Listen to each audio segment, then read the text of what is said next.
Rekaman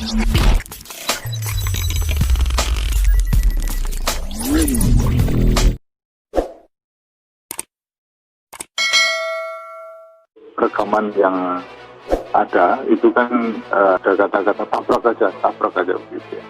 Kemudian ada upaya pengalihan dan lain sebagainya, kemudian juga ada suara tembakan ya. Dan ini fitnah luar biasa, pemutarbalikan fakta dengan menyebutkan bahwa Laskar yang lebih dahulu menyerang dan melakukan penembakan. Jadi tidak benar. Kondisinya memang faktanya sudah kita sampaikan, faktanya kita diserang dan faktanya voice note-nya seperti itu. Sudah tahu itu adalah mobil Polri dan juga tidak melakukan apapun, tetapi dilakukan proses penyerangan. Itu faktanya, dan didapatkan senjata tajam dan senjata api yang tadi sudah dirilis oleh Pak Kapolda bersama Pangdam. Kalau dia sudah menyiapkan senjata dan juga menyerang ataupun juga menggunakan alat-alat yang justru bisa mengancam kepada aparat keamanan, ini jelas sudah lebih ya daripada sekedar kriminal. Jelas bahwa aparatlah yang diserang duluan. Jadi mobil aparat yang dipepet, kemudian diserempet, dan kemudian mereka menyerang. Oleh sebab itu aparat tentunya merespon.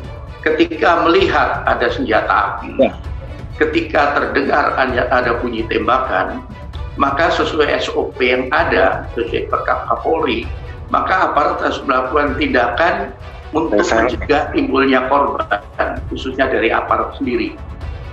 Badan Intelijen Negara atau BIN turut angkat suara soal polemik bentrok antara Laskar, FPI, dan polisi. Menurut BIN, ini merupakan persoalan serius. Sebabnya, Laskar FPI nampak menggunakan senjata untuk melakukan penyerangan kepada aparat penegak hukum. Bukti penyerangan setidaknya sedikit digambarkan pada rekaman suara terkait koordinasi oleh sesama para pengawal tokoh sentral Habib Rizik Syihab yang beredar.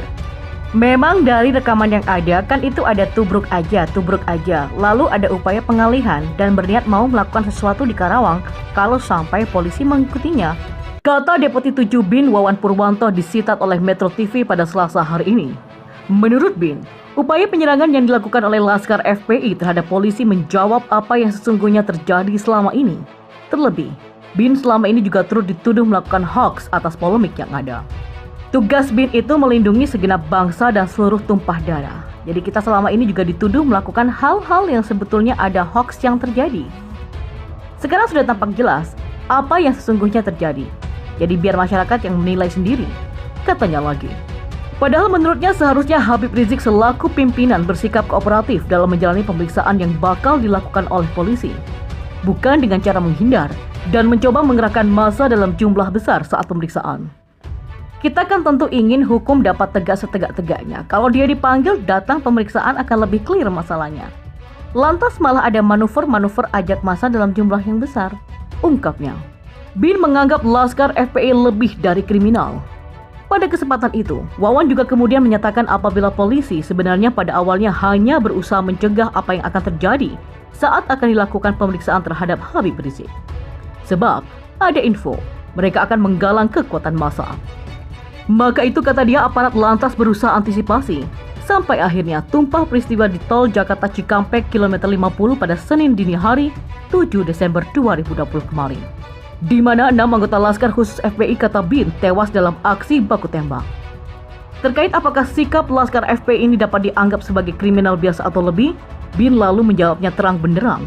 Menurut Wawan, jika melihat para anggota yang sudah menyiapkan senjata, baik tajam dan api, sudah diduga mereka lebih dari sekedar kriminal biasa.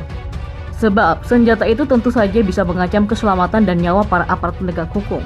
Oleh karenanya ada upaya-upaya hukum yang ada, apalagi bisa membahayakan aparat, kata Wawan.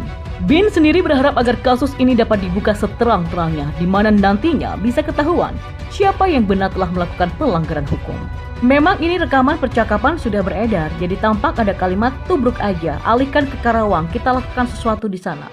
Kemudian mereka tertawa, dan ini tentu menjadi bahan-bahan yang sudah bisa diungkap saat gelar perkara. Kita tentu ingin publik tercerahkan atas kesimpangsiuran kasus ini, jadi agar tidak timbul suatu fitnah yang tak perlu, pungkas Wawan.